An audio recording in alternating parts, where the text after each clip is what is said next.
What's up, everybody? My name is Coleman, part-time real estate investor, full-time legacy airline pilot, and part-time military instructor pilot. Today is Marina del Rey in the LA area on a layover with the airline. It was pretty awesome, like 23 hours or so.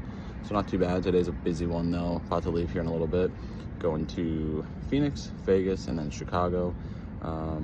Basically my thoughts today is just, if you are looking at getting into rental property and you are a full-time professional, I couldn't recommend enough to have a property management company. For example, today I'm not going to be back in Chicago till 9 p.m. after 9 p.m. and I won't even be home till probably 11 o'clock or so. So when you look at that, it's like, okay, if something goes wrong with the properties, well, for one, if something goes wrong with the properties while I'm flying, I'm not going to know about it till I land, which is not ideal. And then after that point, I'm going to be basically unable to do anything until the following day, right? So for emergency stuff, it definitely isn't ideal, but even just the day-to-day stuff, like my bandwidth right now is pretty thin between my two jobs. Like, how much can I really put into trying to be the best manager possible and make sure all the properties are, filled with paying tenants and everyone's taken care of, no work orders are going unnoticed.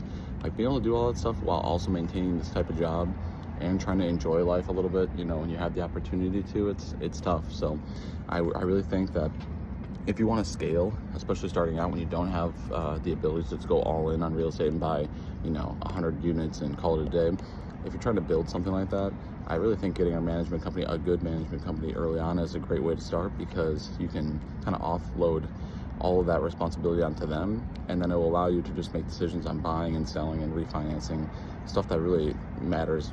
I wouldn't say it matters more, because good management or bad management is really can really change the course of your investing career. But having a property manager while you're doing all this really makes a lot of sense, I think, because I've talked to so many people, even at the airlines. I've talked to a lot of people that, I used to own a rental property, but I sold it because I just couldn't deal with, trying to mess with tenants on layovers and make it all work.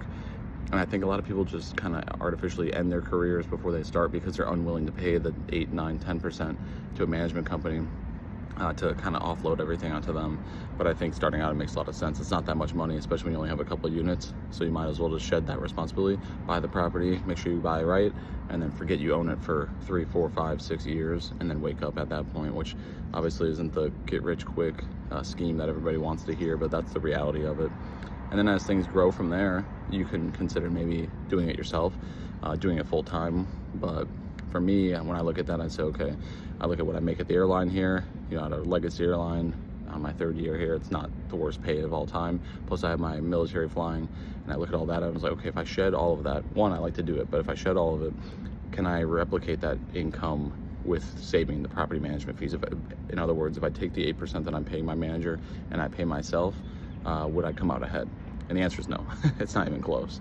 So for me, that tells me, okay, right now probably isn't the right time. Now there are some things that you have to consider and say, okay, it's not just the 8% fee. They're also charging me, above and beyond what it actually costs to replace a water heater, to do a roof, to do a furnace, to make ready on a unit, to paint the walls and change out the flooring and redo a couple cabinets or a counter or whatever. So I know I'm getting kind of beat up on that side too.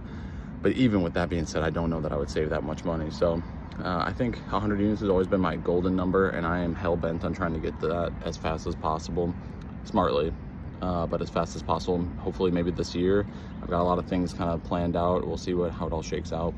But right now it's 60 units with 4 that are supposed to close this week. 2 duplexes are supposed to close this week. I haven't even heard anything about the closing date, even though they said it was this week, so I should probably check up on that.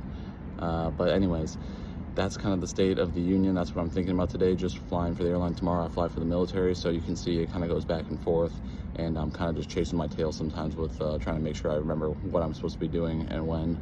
But anyways, that's what's up today. Marina del Rey, pretty nice. I checked out Venice Beach. I got made fun of a guy who was, I don't know what his deal was, but he made fun of me because I was drinking a soda, which he basically made me feel fat. But then I walked back from going down the pier and back, and sure enough, he was getting arrested by the cops. So it made me feel a little bit better. But anyways, let me know what you guys are up to on this beautiful Tuesday, and I'll talk to you guys soon. Thanks for all your attention again. I'm gonna say it again. I've said it in the last couple of videos, but I thought a lot about how you could be doing literally anything on the internet, and there's a million ways to spend your time, but you're spending it watching this video. So I truly appreciate that, and hope you guys have a great day. See ya.